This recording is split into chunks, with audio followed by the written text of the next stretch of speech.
Right, thanks very much so far for watching the video looking at how the turn goes, how we've set up, and I think it's important that what we should do now is to cover some of the other areas we haven't done. So I won't follow it as a full game. There'll be subsequent videos to do that, but instead we want to look at some critical elements. So we want to have a look at some shooting, and we'll see about how we take casualties, how we look at that, look at some close quarter fighting. I'll set that up too, and I think also to have a look at some key things with some aircraft, helicopters in particular, and some armour as well, and who knows, might even throw in a little bit of Apocalypse Now towards the end. But I do want to finish by looking at the game as a whole, doing just a review in terms of how I see it. Now, I play the game from a solo perspective, but my thoughts in terms of the practicalities of war games in comparison to other games that I play, and then obviously it's all subjective on what you like to play in terms of your war games and how you do them. You can have a look and see how you think, and then I'd recommend picking it up and having a go for yourself.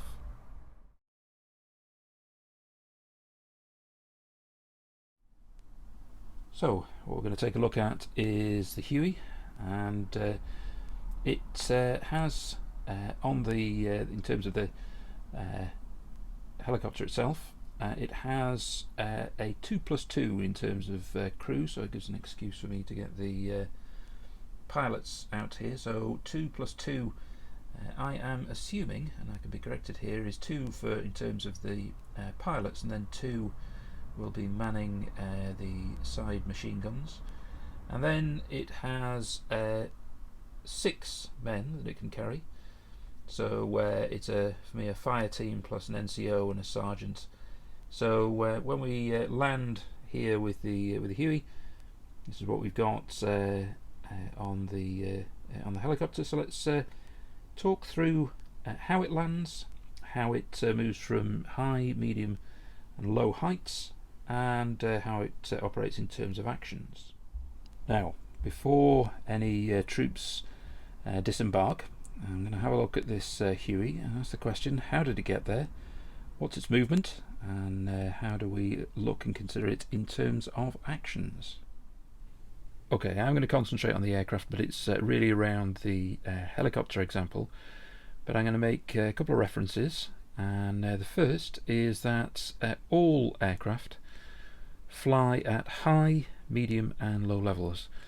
So it's an action moving between those levels, and I'll go into a bit more detail about landing, etc. Just to mention that when we're talking about planes, they're moving forward as well as changing their height, whereas helicopters can hover.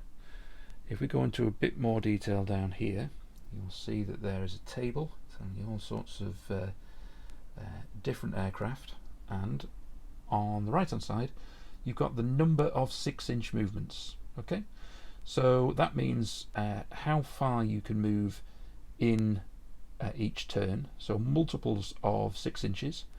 And so for this one we're talking about this Huey, so we've got 8 potential movements. Now you'll remember that infantry have actions, and the movement that they takes up individual actions. However, for vehicles and for aircraft, that amount of movement allocation is already given. So the actions that we take we're considering about the actions of the crew rather than the helicopter itself. So it's already got 8 movements, if you like, 8 6-inch movements allocated to it. So we actually enter the game here. You can imagine, obviously we're at a medium height. I've just got it there just to point out that we're at the edge of the board, entering here, and at medium height. So we then need to move 6. It's 6 inches for each move, and we're moving 6 movements forward. Now that doesn't take any actions to do that. This is purely for movement. So therefore we're essentially moving 36 inches at medium height forward. That would get me here. So here we are, this is the medium height. So to move down to the lower height, we need to go down. It's going to cost 1 action for the crew, and it moves from medium to low, but we also need to move 6 inches further forward. So now we're at low height. And what we could do at low height is that we can fire. Perhaps we want to fire on potential enemy there. That might take 2 actions, one for spot and the second to fire, so we would have used 3 actions in total. And secondly, what we might want to do is that we want to lower and land. It means we've got to move another 6 inches further forward, and it takes 2 actions to land. So if we fire and then land, we've used all 5 actions. And this is where we finish. And the unit moves out and into attack. That's a movement for the Huey from the edge of the board across a total of 48 inches, landing and firing on the way. Now, one option rather than landing might well be to skid across the surface and for troops to jump out. If they do, they need to see whether they take a hit. So as they jump out, roll a d20 and a 1 or a 2 and they break an ankle. They also take a point for suppression in the process. It allows the helicopter to get out of the place in double quick time. However, let's just work through the process here just so we can follow how firing takes place. And there are 3 key critical elements. The first is to spot your target, then to fire, see if you hit it, and finally we then need to look at the impact. First things first, we need to spot. So the first thing to highlight is that the target is in very difficult terrain. However, as it's an aircraft, they don't have a limitation in terms of the distance. If it was infantry, it's worth noting here that it would be 10 inches away, 20 if it was difficult terrain. Now this is the spotting chart, so we're looking for the detail here. We add up all of the numbers and then we need to get higher than that number in order to spot. And for the purposes here, I'm going to say we've got a +2 because we've moved, and a +8 because the target is in the jungle. So we need 11 or higher to spot. So we've got 2 machine guns, and with that very modest 3, we don't see anything. And there with a 16, that's spotted. Now that we have a target, we are looking to hit. We start on 15. We need 15 or higher, and I would add that if you roll 20, it's always a hit. And then we're looking at some additions, some benefits. So first of all, your skills and drills. So in terms of the Huey crew, that's 5.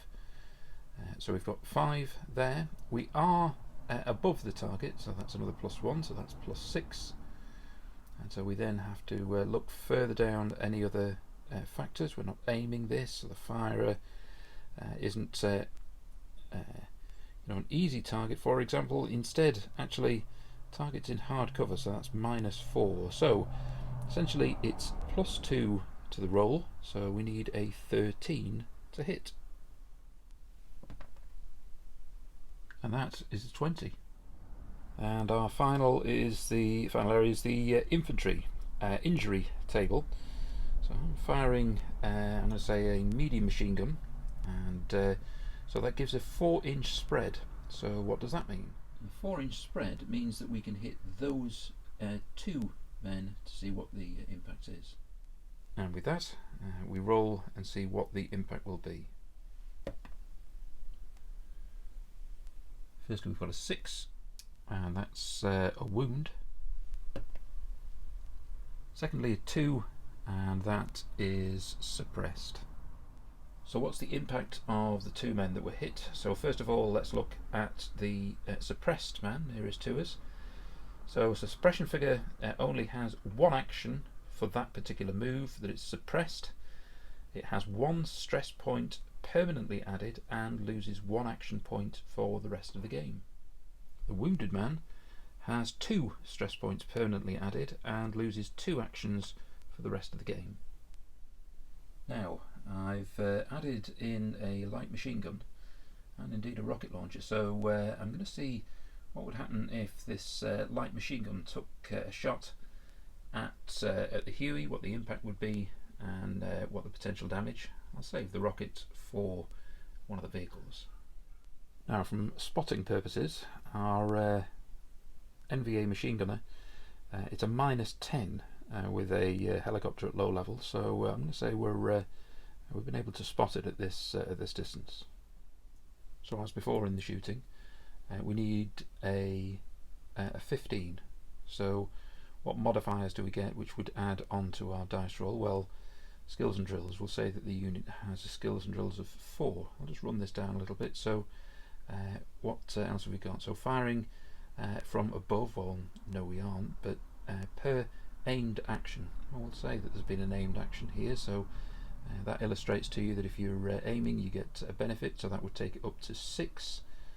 Target within 10 inches, no, not really, so still on a 6. And again, as we work further down, anti-tank weapon, hand control, attack helicopters, main weapon, no, that's not us obviously. Spotter under barrage, no we aren't. Now we might say that there might be some negatives here, so we're originally on 6. Firing from below the target would take us 5 as a plus. And again, as we go further down, looking at various things like target under cover, etc., and target in prepared defences, again, those are the things which will really make it harder to hit. So I'm going to say that there's 5 there. We normally need 15, so if we would reduce 5 from it, then we would need a 10. Let's take a roll, and that's a 12, so it's a hit. Now when we hit aircraft, it's actually on page 58 that we want this anti-aircraft kind of hit result. So this is where we roll. I'll just point out one thing, is that it says up here, all targets are destroyed on a natural 20. So if we roll a 20, we would do that, although I'm looking at the light machine gun here on this particular table. On a 20 it says series, so I'll just need to qualify that point is, but we would need to roll and see what the impact is. Impact is an 18. So with a light machine gun, 18 is a medium, so let's take a look. Let's see what it would have been if it was serious. So let's just take up, if it was light, as you can see, +2 permanent stress points in terms of the crew. Medium, +2 permanent stress points, and aircraft aborts immediately. Action being taken this move and next. Serious would be a return to base and destroyed. Roll arrow die and D20 to see where the aircraft crashes. So we'd have a consequence there. So in this circumstance, we've taken a hit and the aircraft aborts immediately. In this circumstance, it means it's leaving this unit rather exposed. So what we're going to try and do now is I'm going to work out alongside this unit what hand-to-hand combat would be. Now I've already covered initiative, and as we come round into this particular turn, remember we would have to roll and work out the initiative of who amongst these two units, so the Americans in front of us and then the NVA who are in the jungle there, if you can just see those figures, who would want to act first. Now the reality might be is that if you have the initiative, you might simply want to fire rather than charge into hand-to-hand combat. However, I just want to cover it purely so we can see that we can look at it about how the rules work in a really simple way, and then you'll know how to run it yourself. So I'm just going to set this up dead simple between two units. I'm going to assume that the Americans are attacking, and we'll see how that is then played out. So hand-to-hand combat is on page 51, and we have a fairly straightforward table. We need to work out between the figures that engage. So hand-to-hand combat starts or is acted once two figures come together. So in this situation we're going to work out the attack between the two units themselves. We've got 4 men. I'm going to say that the skills and drills is 4 for all of the units there, just for simplicity's sake. Right, so dead straightforward combat here. So I'm going to have 4 men attacking 4 others. The Americans, I'm going to say, had the initiative and therefore were the attackers. I'm going to say we've had they've moved, and fixed bayonets. So let's have a look at the table and see what the outcome would be. If you've got a set of rules in front of you, you can work down yourself, but I'll just go through it really quite quickly. Difference between the two men, between them, as we're looking at on individual men fighting, I'm going to say that's just the same, so there's no variance there. Defenders lightly injured, well no, that's not the case. Attacking with close combat weapons, so we fix bayonets, so we have that, so it's +2. Each additional AP allocated, so they've got 4 originally. We've moved and fixed bayonets, that's 2, so that leaves 2, so we'll add 2 into that factor, so therefore it's +4. Further down, we're not attacking from behind or a prone figure, so it's +4 in total. Are there any reductions? So, attacker ran into combat, yes they did, so down to 3. Attacker lightly injured, no. Defender has close contact weapons, so again, whether they're with bayonets or not, I'm going to say they saw them coming, and so we could reduce that once again in terms of their units. That's -1, so we're down to 2. Then we could say it's the attacker with an assault rifle from the front. Yes, we are attacking from the front here, so therefore it's neutralised that benefit. And attacker prone, that would be if, for example, they were crawling and attacking that way, or attacking machine gun, or attacking serious injury.